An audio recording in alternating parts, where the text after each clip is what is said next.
Selection Sunday, some 50 days away, but the emotions that were felt in Bloomington, Indiana, felt like this was an NCAA tournament game. And that might be hyperbole, and it might be caught in the moment, but man, what a game we saw at Assembly Hall tonight. Indiana, 68, Purdue 65 in an absolute wild finish that we saw Rob Phinisee come off the bench after the preseason All-American Trace Jackson-Davis went to the bench in foul trouble in the first half and really throughout the game. And Rob Phinisee scores 20 off the bench, none bigger than the three he hit to win the game in the corner to give Indiana the lead. Jaden Ivey had a good look to tie it at the end. He had 2 points in the first half, exploded for 19 in the second. He needed 24 to send it to overtime. Instead, Indiana improves to a perfect 12-0 at home as they win by 3. Welcome in CBS Sports HQ analyst and co-host of the Eye on College Basketball podcast, Matt Norlander. Felt like March. What a finish. Your reaction to the upset in Bloomington? Indiana fans have to be absolutely thrilled. Matt Painter has owned this program. They had lost 9 consecutive to the Boilermakers. This is just the second win for IU over Purdue since 2013. And so there was evidence with that court storm. If you look closely enough, you might have even seen Christian Wofford in that crowd for IU, of course, with Watford's shot back in 2012 over Kentucky. That was really the last time I think Indiana had such a signature win at home that really revitalized the fan base. That was not quite a generation ago, but certainly a different era for IU hoops. This one, well, what does it do?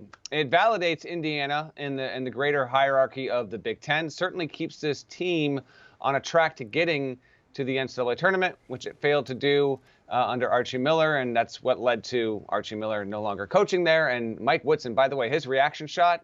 Mike Woodson is not one to overly emote. I thought that was phenomenal what we saw after the game there. But, by the way, the shot here for Jaden Ivey, don't love it, Hakeem. I didn't like it either. Didn't love that one. To kind of take what you can get.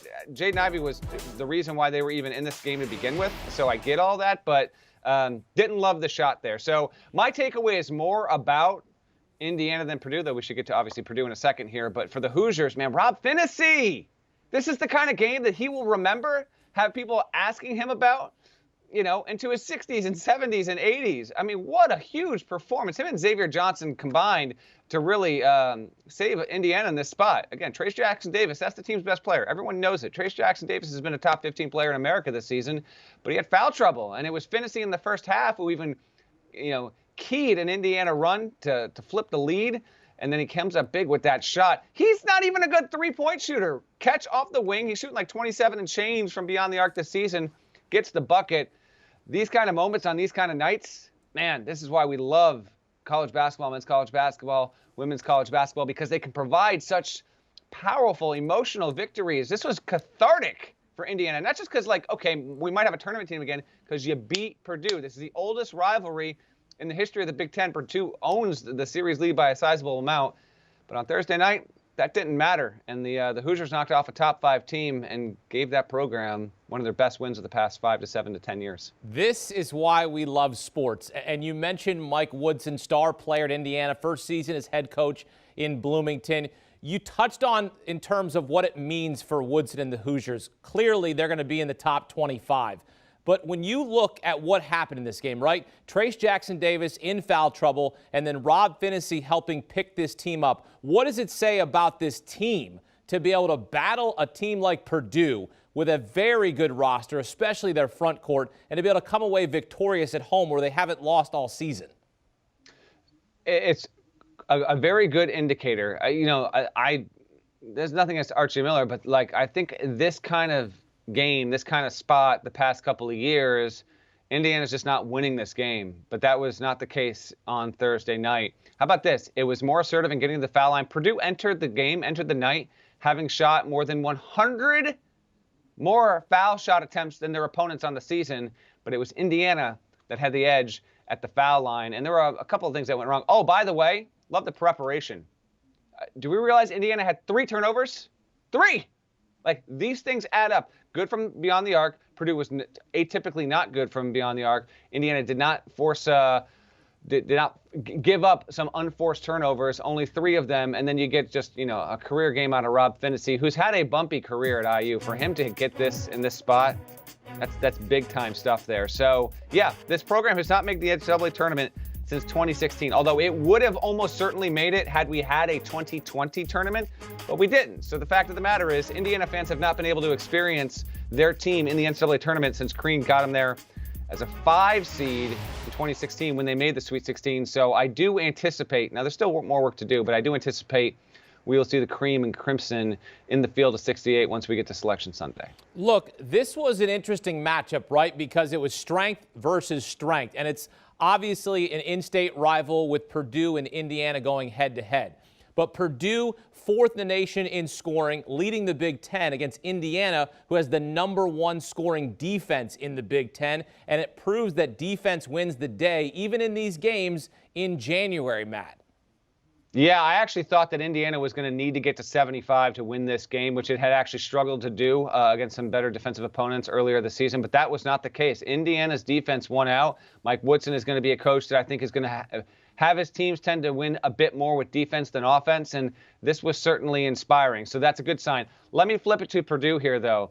This loss is, one, reasonable. Let's not get too prisoner of the moment. One thing I really appreciate about talking about college basketball on the Island College Basketball Podcast, talking about it here on HQ, writing about it, and really college basketball media in general, I feel like the sport and its media does a pretty good job of not overreacting on single game results. So let's not say that Purdue suddenly isn't a national title contender because it couldn't beat a quality Indiana team on the road. I don't think that's the case. It was the #1 ranked per possession offense in college basketball heading in, and it still is a highly elite offensive unit.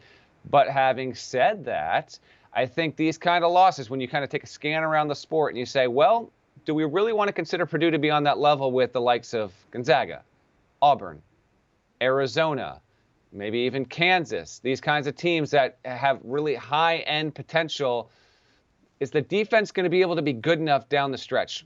I don't know. Just keep that in mind. This was my preseason pick to win the national championship, the Purdue Boilermakers. I'm not going to bounce off that. I still think that this team can be so dangerous, so good once it gets to the tournament. I do think it's just got factors that a lot of other teams don't have, Zach Edey, but needs more consistency. Yeah, Jaden Ivey was awesome in the second half. Purdue shot well from beyond the arc. I think it hit 4 of its first 5 threes coming out of the break. But Travion Williams, if you really go back and look at the stats, Hakeem, past 3 games, he really hasn't been good. I believe that Travion Williams is the most important player for Purdue. He comes off the bench because he and Zach Edey effectively play the same role, even though Williams is 6'10 and Edey is 7'4. Painter has to split their minutes. They've only spent like 4 seconds combined on the floor this season. Williams has to be better. He missed a shot that he should have made. I think he airballed it on either Purdue's penultimate or, anti-penultimate possession. That would be third to last. But regardless, if he can be a little bit better, I think Purdue's going to be fine. I still think it's got a shot to win the Big Ten. It's just now it's 2 games behind in the loss column on Michigan State, Illinois, and Wisconsin, which heading into Friday only have 1 league loss. Well, it is a signature win for Indiana. Its first win against a top 5 in 364 days. They beat #4 Iowa nearly 1 year ago. Matt Norlander breaking down for us here on CBS Sports HQ. Matt, thanks.